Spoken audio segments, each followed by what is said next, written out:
Assalamualaikum warahmatullahi wabarakatuh.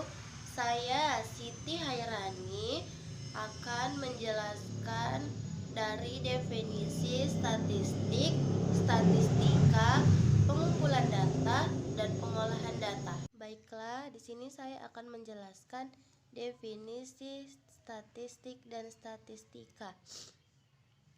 Yang pertama, statistik. Statistik adalah suatu pengetahuan yang berhubungan dengan metode pengumpulan data, pengolahan data, analisisnya, dan juga penarikan kesimpulan dengan berdasarkan kumpulan data serta penganalisian yang dilaksanakan. Sedangkan eh, sedangkan statistika adalah ilmu pengetahuan yang berhubungan dengan cara-cara pengumpulan data, pengolahan data, penyajian data, penganalisisan data, penarikan kesimpulan, serta membuat keputusan yang cukup dan beralasan berdasarkan fakta yang ada.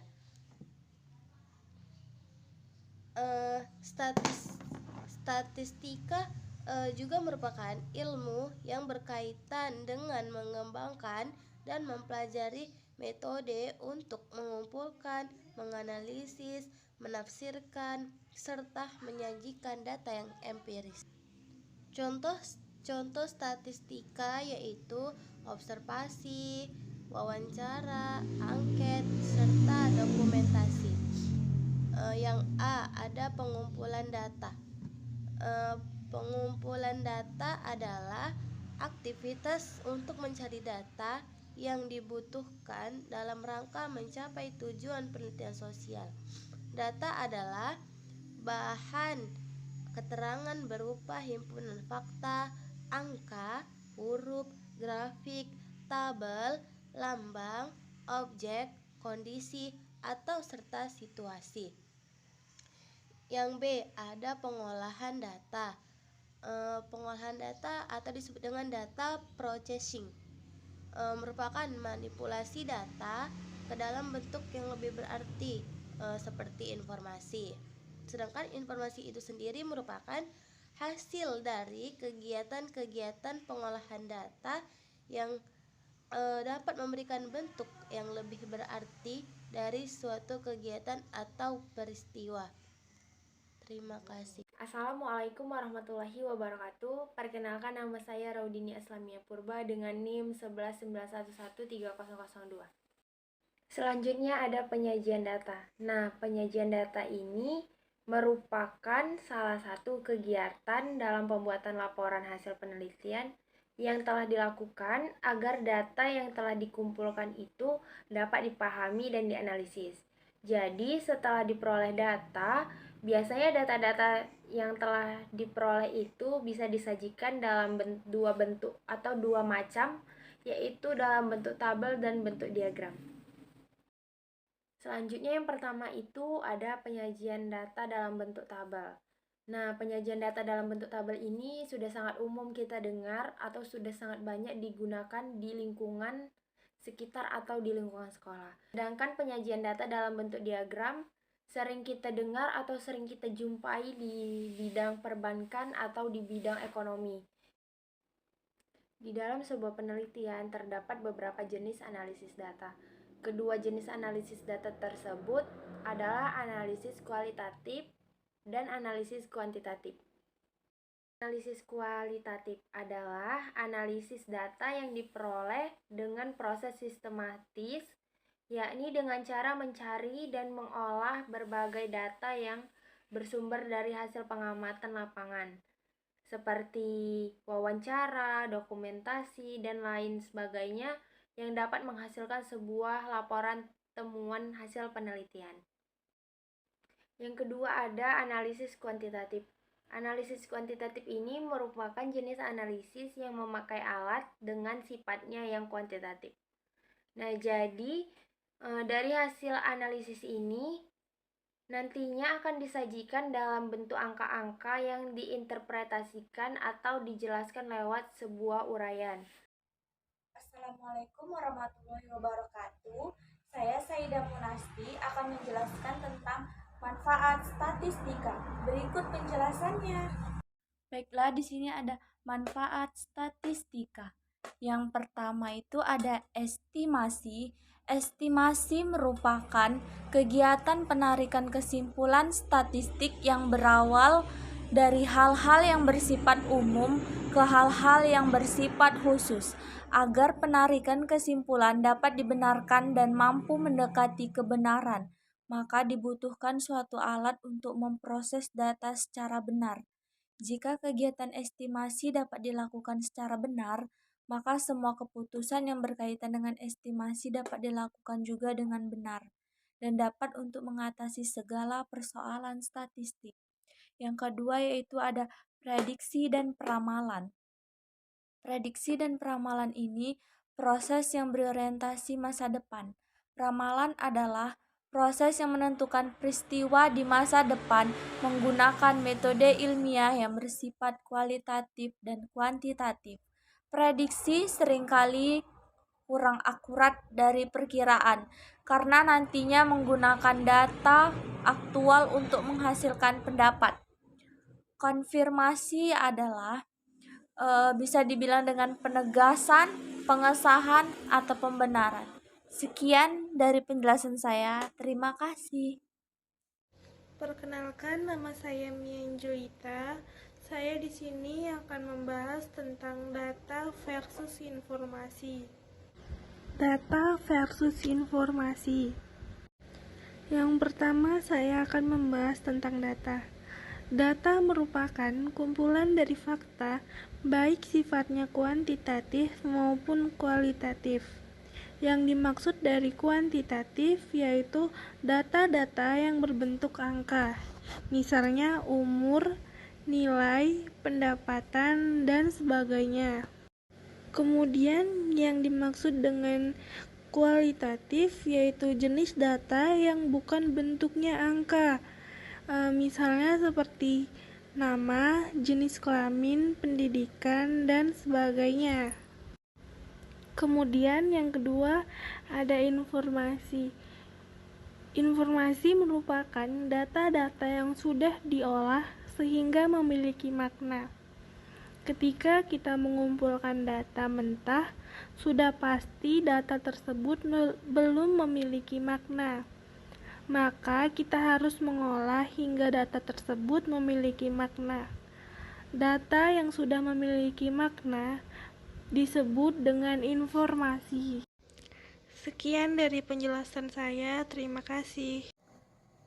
Perkenalkan, nama saya Sri Handayani Tarigan. Saya di sini akan membahas bagian jenis-jenis data statistik. Jenis data statistik adalah konsep penting yang perlu dipahami untuk menerapkan pengukuran statistik dengan benar. Memahami jenis data statistik ini menjadi bagian dari informasi faktual yang direkam bertujuan untuk proses analisis. Nah, pada jenis statistik ini memiliki dua data, yaitu data kuantitatif dan kualitatif. Nah, di sini saya jelaskan data kuantitatif. Data kuantitatif dikenal juga sebagai data numerik karena mewakili nilai numerik, yaitu berapa banyak atau seberapa sering. Data numerik memberikan informasi tentang jumlah hal tertentu. Nah, ada beberapa contoh data kuantitatif, yaitu ukuran tinggi, panjang, ukuran berat, dan sebagainya. Data kuantitatif dapat diklasifikasikan menjadi dua jenis berdasarkan kumpulan datanya. Dua klasifikasi data kuantitatif yang berbeda adalah data diskrit dan data kontinu. Perhitungannya bisa secara manual atau menggunakan aplikasi Statistical Product and Service Solution. Nah, di sini ada contoh beberapa data kuantitatif seperti jumlah orang yang tinggal, yang kedua ada jumlah air, yang ketiga ada berat, yang keempat ada waktu, suhu, jumlah uang yang dimiliki, jumlah siswa di jurusan A, angka kemenangan yang diperoleh capres A, dan lain-lain.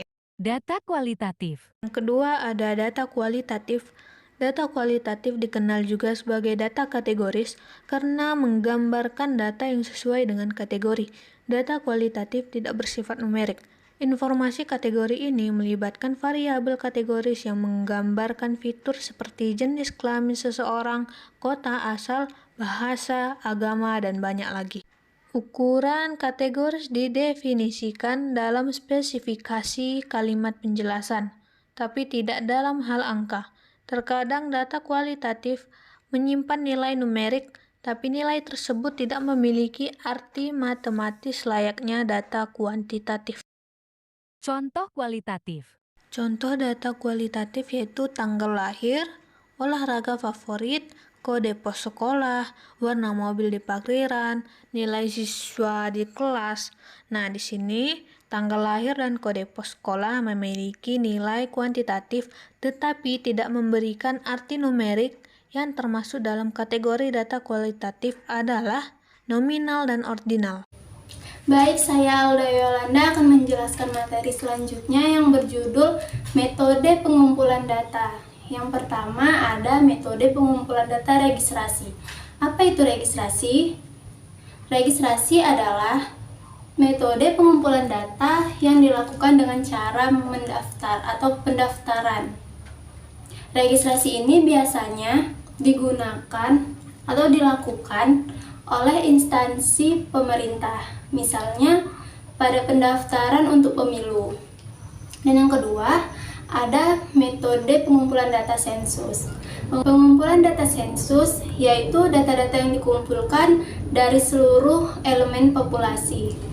Misalnya, data yang kita kumpulkan adalah data jumlah penduduk di seluruh wilayah, maka data-data yang dikumpulkan adalah jumlah seluruh penduduk itu sendiri.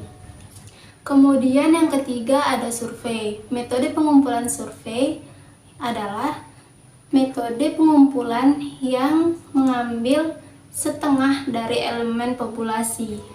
Pada sensus, ukuran-ukuran atau nilai-nilai yang dihitung dari data sensus disebut dengan parameter. Kalau pada survei, kita ambil sampel, lalu kita hitung rata-rata dari sampel itu. Nah, itu disebut dengan statistik.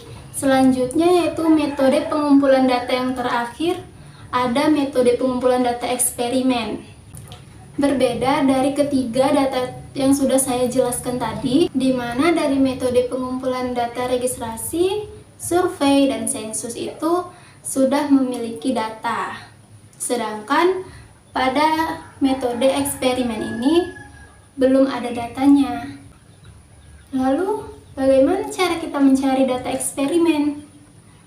Tentu saja kita akan melakukan semacam treatment untuk percobaan. Misalnya, ketika kita ingin mengetahui dampak dari pemberian pupuk pada suatu pohon. Di sini kita belum tahu bagaimana dampak dari pemberian pupuk tersebut. Lalu, untuk mengetahui apa dampak dari pemberian pupuk itu pada pohon tersebut, kita melakukan suatu percobaan di mana kita akan memberikan pupuk pada pohon itu, lalu kita amati bagaimana produksi buah dari pohon tersebut kira-kira sekitar 2-3 bulan ke depan. Terima kasih, sekian dari penjelasan yang saya sampaikan. Semoga bermanfaat.